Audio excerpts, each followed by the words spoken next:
नमस्कार दोस्तों, स्वागत है आप सभी का मिस्टर फोन हिंदी में। मेरा नाम है पौरुष और आज इस वीडियो की मदद से हम एक बहुत ही इंपॉर्टेंट सवाल का जवाब देने वाले हैं और वो ये कि Poco M2 Pro, Redmi Note 9 Pro Max और Redmi Note 9 Pro में से कौन सा स्मार्टफोन आपको परचेस करना चाहिए अंडर 20,000 रुपीज। तो इस वीडियो को अंत तक जरूर देखें और आपको डेफिनेटली आज इस सवाल का एक डेफिनेटिव जवाब मिलने वाला है। और अगर आपको ये वीडियो पसंद आए तो इसे जरूर लाइक करें। हमारे साथ जुड़ने के लिए हमारे चैनल को सब्सक्राइब करें, रेड सब्सक्राइब के बटन पर टैप करके ऑल का बटन जरूर दबा दें after hitting the bell icon.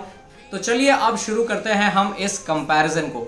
दोस्तों सबसे पहले बात करें डिज़ाइन की, तो यहाँ ऑनेस्टली ज़्यादा कुछ कंपेयर करने के लिए है नहीं क्योंकि तीनों ही फ़ोन्स लगभग सेम ही दिखाई देते हैं। लेकिन हाँ, हम ये बात ज़रूर कहेंगे कि इस प्राइस रेंज में यानी कि 20,000 के अंदर these are the best looking smartphones. बहुत ही कमाल की फील है इनकी, बहुत ही प्रीमियम स्मार्टफोन्स हैं ये। और इसका सबसे बड़ा रीज़न ये है कि तीनों ही फ़ोन्स में आपको आगे और पीछे ग्लास डिज़ाइन देखने को मिलता है। और यहाँ पे वैसे डिज़ाइन वाइज अगर हमें चूज़ करना हो तो हम जाएंगे यहाँ पर पोको M2 Pro के साथ। अदरवाइज़ आप किसी भी फ़ोन को चूज़ कर सकते हैं according to the best colours and finish.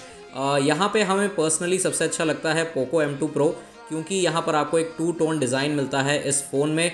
और जब हम प्रोडक्ट शॉट्स भी ले रहे थे इस फ़ोन के, तब हमें यहाँ पे एक बहुत ही कमाल का ग्रीन कलरवे भी दिखाई दे रहा था, तो वो भी काफ़ी बढ़िया लग रहा था इस फ़ोन पर। ऑल्सो आपको यहाँ पर इस फ़ोन के साथ एक ब्लैक TPU केस मिलता है जो बाकी दोनों फ़ोन्स के TPU केस की तरह जल्दी से येलो नहीं होगा, तो ये भी बहुत अच्छी बात है।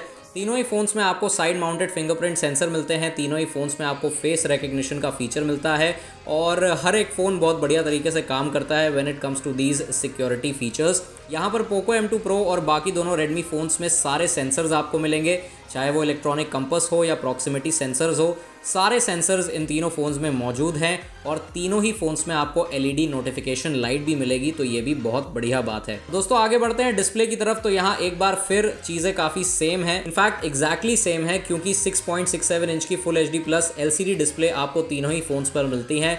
और तीनों ही फ़ोन्स में जो डिस्प्ले का रिफ्रेश रेट है वो 60 हर्ट्ज़ है।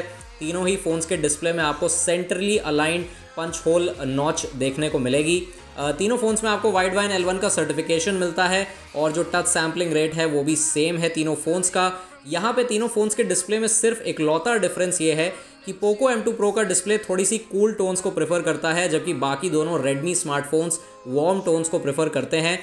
यहाँ पे बस इसके अलावा और कोई डिफरेंस आपको यहाँ पे मिलेगा नहीं क्योंकि तीनों ही फ़ोन्स में आपको सिमिलर मीडिया कंजम्पशन और गेमिंग एक्सपीरियंस मिलेगा विच इज़ टॉप नॉच। तो यहाँ पे आपको कोई टेंशन लेने की ज़रूरत नहीं है। परफॉर्मेंस वाइज बात करें तो आपको तीनों ही फ़ोन्स में यहाँ पे सेम प्रोसेसर मिलता है, Snapdragon 720G। Nearly identical custom skin है तीनों ही फ़ोन्स में, तो यहाँ पे आपको परफॉर्मेंस में भी ज़्यादा कुछ फ़र्क देखने को नहीं मिलेगा। गेमिंग भी तीनों ही फ़ोन्स पर इक्वली बढ़िया है। आपको सिमिलर स्कोर्स देखने को मिलेंगे ऑन बेंचमार्क्स। फॉर एग्जाम्पल हमने यहाँ पे Geekbench 5 और AnTuTu स्कोर्स को कंपेयर किया है, तो यहाँ पे आप देख सकते हैं कि किस तरीके से बहुत कंपेरेबल स्कोर्स हैं यहाँ पर इस ग्राफ पर। और गेमिंग की बात करें तो तीनों ही फ़ोन्स पर आप बहुत बढ़िया तरीके से गेम्स खेल पाएंगे। आपको सेम गेमिंग सेटिंग्स मिलेंगी तीनों ही फ़ोन्स पर। PUBG को आप HD और हाई और स्मूथ एंड अल्ट्रा सेटिंग्स पर खेल पाएंगे ऑन ऑल द 3 फ़ोन्स। दोस्तों अगर हम ऑडियो सेटअप की भी बात करें तो यहाँ पर तीनों ही फ़ोन्स में आपको बॉटम में मोनो स्पीकर मिलता है विच इज़ सैटिस्फैक्टरीली लाउड। आपको एक अच्छा ऑडियो आउटपुट मिलेगा तीनों ही फ़ोन्स के स्पीकर से। हेडफोन जैक से भी आपको बढ़िया आउटपुट मिलेगा। और यहाँ पे एक बात ध्यान देने वाली है कि किसी भी फ़ोन में आपको हाई रेज ऑडियो का सर्टिफिकेशन नहीं मिलता। यहाँ पे ज़्यादा कुछ अच्छी ऑडियो परफॉर्मेंस नहीं है but still it's not bad.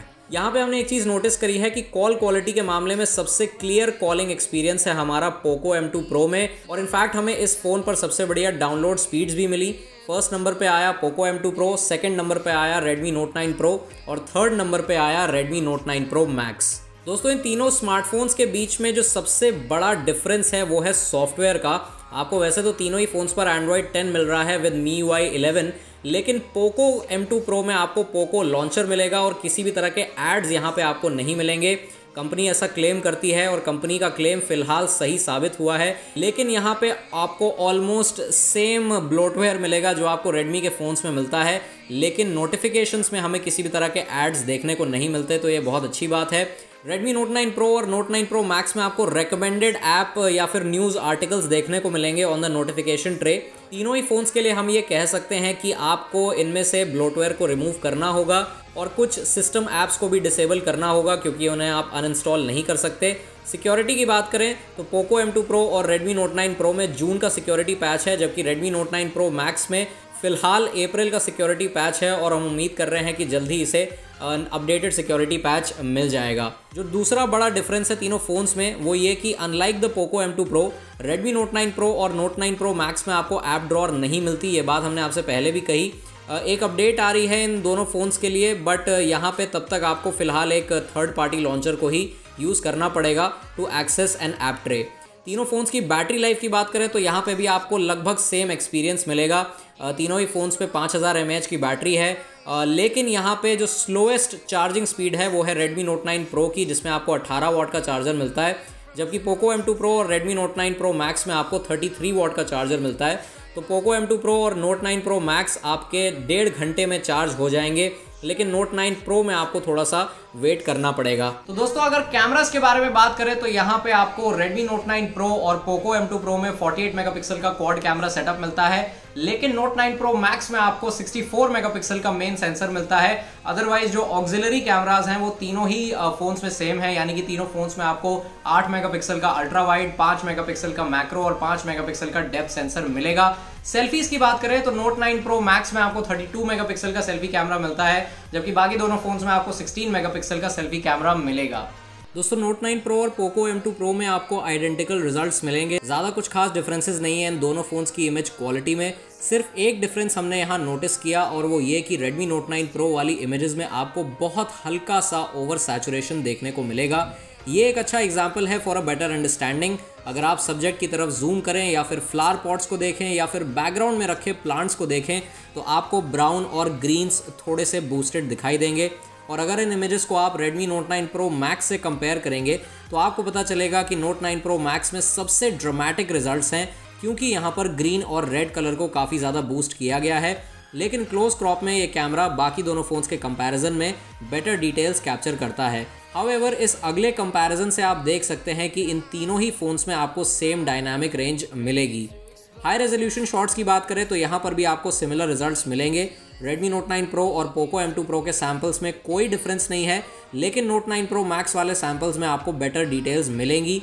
और यही बात हम Note 9 Pro Max के वाइड एंगल शॉट्स के बारे में कह सकते हैं, जो काफ़ी सैचुरेटेड होने के बाद भी good level of details present करते हैं।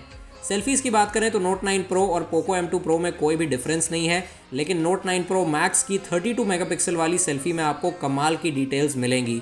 दोस्तों इसके अलावा पोर्ट्रेट इमेजेस, मैक्रो शॉट्स और लो लाइट फोटोज में कोई भी डिफरेंसेस हमने नहीं देखे, इसलिए अब सीधे बढ़ते हैं फाइनल वर्डिक्ट की तरफ। तो दैट्स इट गाइस, ये था हमारा कंपैरिजन इन तीनों स्मार्टफोन्स के बीच में। और अब बारी आ गई है ये बताने की इन तीनों में से कौन सा फोन सबसे बढ़िया है। वेल हम यही कहेंगे कि वैसे तो तीनों ही फोन्स ऑलमोस्ट सिमिलर हैं when it comes to performance, when it comes to battery life. हाँ, अगर आपको फास्ट चार्जिंग चाहिए तो आप Note 9 Pro की जगह पोको M2 Pro या फिर Redmi Note 9 Pro Max के साथ जा सकते हैं।